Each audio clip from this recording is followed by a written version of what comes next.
ago. And he got that win Saturday night against – did you watch the modifieds? I mean, I know you guys did, but, man.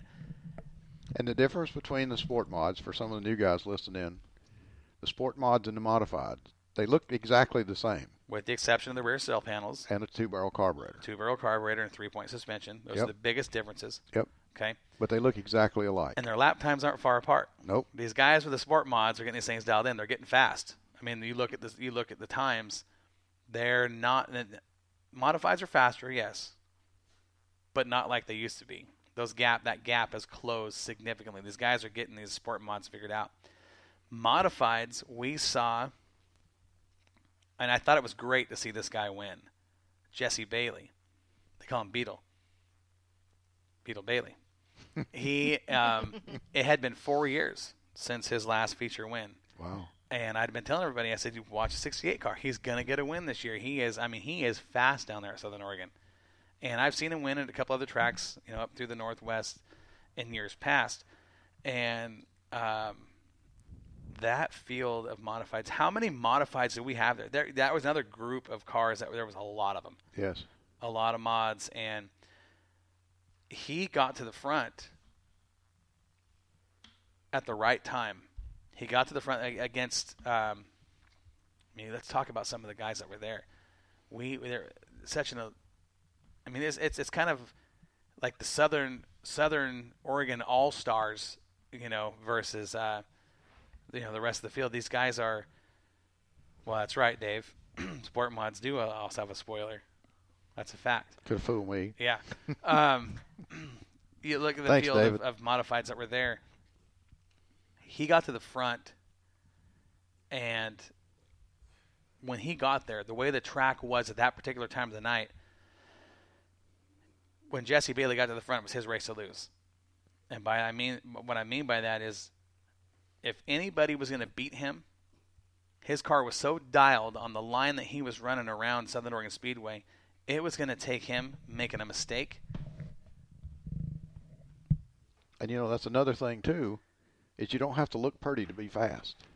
You don't. And I'm glad you said that, because you look at, like, Dwayne Osborne's car, or you look at, some of these guys are showing up with cars that look like show cars. Mm-hmm. Jesse's car is black and yellow, and, you look at him, and you can tell he's I don't want to use the word budget racer, but he doesn't have the flash. He does, and that's what you're saying. You don't have to have that flash, and you don't have to look like Mike Medell, or Osborne with the flash. Beautiful race cars, by the way, but that doesn't make you fast. Because I kept looking at him, and he had that little dented in right on the back quarter panel, right behind the wheel. Right. Dented in, and I'm looking at that car, and he's coming out of turn 2, and he's just screaming down the back, and those other guys are back there just trying to catch him. Uh-huh. And I'm going, holy moly, look at that car. It's not all that pretty. I said pretty a while ago. That's Alabama slang for pretty. But anyway, it was just a car. Mm-hmm. It didn't catch your attention, and then back on the back at 68 is all you could see. Mm-hmm.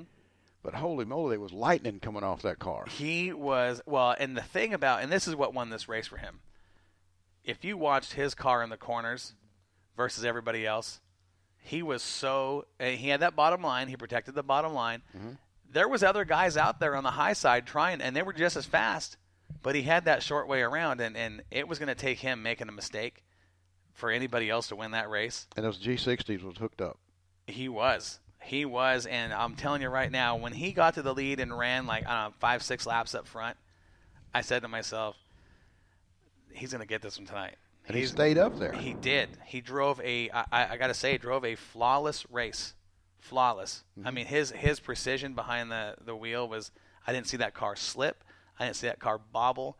I didn't see it mess up on entry or get a little loose on exit. Nothing. That car was nearly perfect all the way around. He hit his points, and he hit his lines perfect. Every time. Great job of driving against that field of cars. That was a big win for him.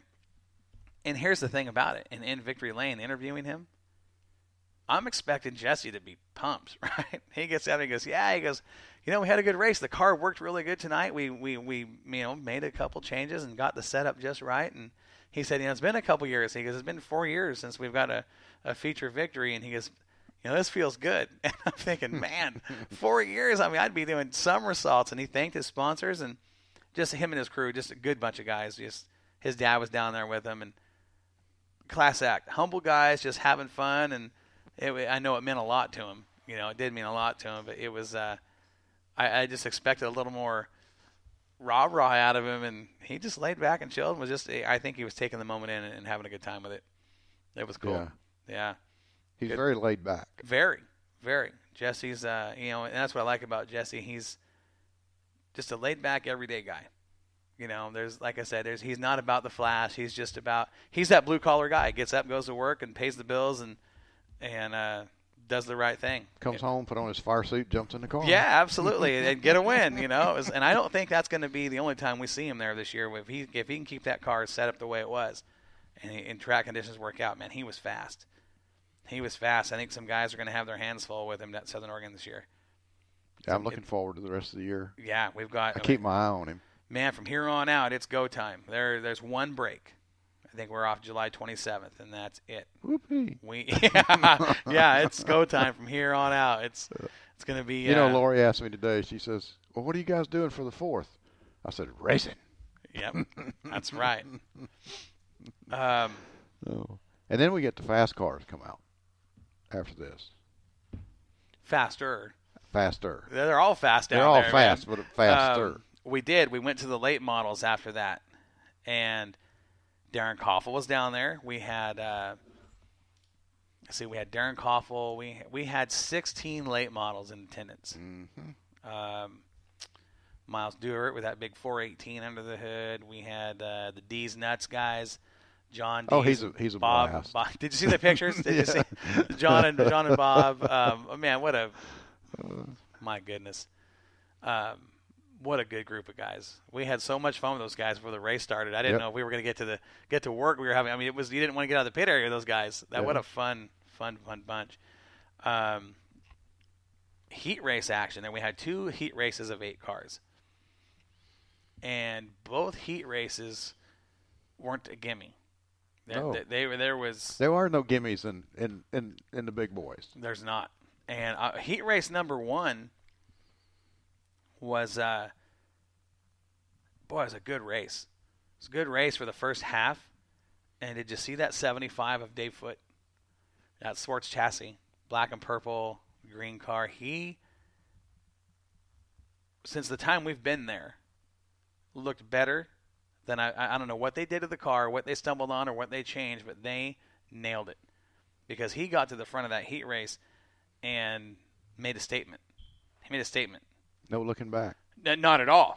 Not at all, because I think he actually won his heat race, dominated it.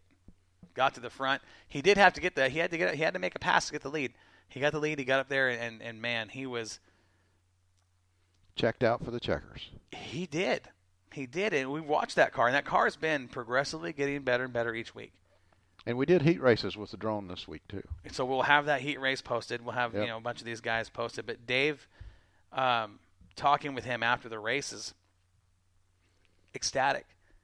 I think he got a top 5. He finished 5th. I think I want to say, correct me if I'm wrong, but Dave, I know you're listening. I believe he did finish 5th. That was a fast field of late models. There was guys. I mean, the pack of cars that Dave was in was, again, much like the sport mods. You didn't know who was going to finish where. 2 cars did separate themselves from the field to settle it in the feature to settle it amongst themselves. And one of those cars was the heat race winner from Heat 2 with Darren Koffel. Now, you want to talk about someone who nailed the setup. Darren's car was going forward every square inch of that racetrack. There wasn't a time where that car wasn't, even on the entry where he'd get that back end out, it just constantly going forward. That XR1 rocket, he nailed the setup with that. Well, that's the same thing we watched 2 weeks ago with him and Bobby Hoke. Yeah. Fighting back and forth, mm-hmm. and then, Bobby sat back and watched Darren run the front for 5 or 6 laps. I think it was longer than that. Well, yeah, longer than Bobby that. led the first, and then Darren. Yep. Darren came up to second, Mm-hmm. and then Bobby stood back there and watched him for a while. Hunted and stalked him, and dun dun dun dun yeah. dun dun. You know? Well, and then Darren again this week looked better than the last time he was there. He did. That car was. I don't know if anybody was working any better than that 46 car. I mean, the setup was nearly perfect. Dialed, fast, entry, exit, just he left everybody in his heat race. I think he had Nathan Augustine in there. Nathan was flying around pretty good that night. Miles Dubert in the 3D. There was some good cars there that were really, I mean, those guys that are from Southern Oregon, they get around that track pretty good. They do. They're fast. They know that place. And the good thing, what really inspires me is watch these guys racing, and they're going through the turns, and you don't hear that much pedaling. No. There's no pedaling at all. No, it's get the car They got set the back end hung out, and they're gone. Well, no pedal. It's that progressive banking, the way that place is built. Man, it makes for some exciting racing. Get that rear end hung out and just pedal to the middle. And they were doing it. They were. And Darren got the heat race win number 2, so that put him and Dave Foote on the front row. And I believe the second row was Trent Elliott and Nathan Augustine. Trent looked good, too. Trent looked very good. He was very good. We'll go to the feature where Dave Foote started outside front row. Kind of got hung out there in the second or third lap and lost a couple spots, but he was right there with those top 5 cars until things started separating with Darren and Trent. Mm-hmm. Trent got to second pretty quick behind Darren and ran with him for a long time. And then Darren, again, being as good as that car was working, and Trent's car was, I mean, look at the times. These guys were in the 13s flying around that track. Wicked. Just, like you said, hammer down all the way around. Darren had checked out late in the race, caught lap traffic. And when he caught lap traffic, there was a group of cars, probably 4, 5, 6 of them back there at the back racing for position. So there was nobody giving up a line. Mm. It wasn't, and the flagman wasn't throwing a move over flag. It's like, hey, these guys are racing. Let them race. Have at it. And Darren caught that and didn't have a whole lot of choices. He knew Trent was back there. I don't know if he realized how big of a lead he had. Otherwise, I think Darren might have tried the outside a little sooner or tried it at all. But I don't think he realized he had the lead he had on Trent. And Sandy kind of talked about this with me while it's going on. We're going, man, Darren has got this huge lead. These lap cars are coming. This may help Trent. If they hold Darren up, we're going to see a good race in the closing laps. And as soon as Sandy said it, Darren got there.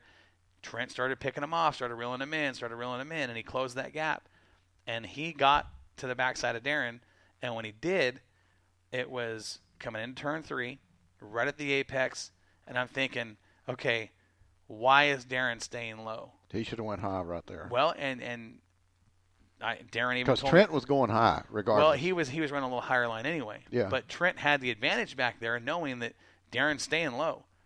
He didn't know we didn't know why Darren was staying low, and I'll get to that in a minute. But Trent caught him, and he jumped to the outside just like Bobby Hogue did, and pinned him there in traffic, and got by him, coming to start lap number 24 in a 25-lap feature. Trent led 2 laps, and they were the most important 2 laps, obviously. But Yep. It was a great race that him and Darren had for that time in traffic. I talked with Darren the next day, and Darren nearly left the racetrack. He was so sick. I don't know if it was flu, but he said he just felt like garbage. He nearly packed up and left. Wow. Actually toughed it out, got in that race car, went out and drove to his second place finish in a row. But Darren just said he was exhausted. He was just, sweating. He was sick. And I'm assuming it was flu-like symptoms. Yeah. But boy, you sure couldn't have told it by watching. Man, that's the thing about Darren. If he's not sick, what's going to happen? Darren that is a tough dude. Darren is a tough dude. he is a veteran race car driver that has done just about everything there is to do. He has won races almost everywhere he's been, and he's got these kids like Trent Elliott, and Nathan Augustine, and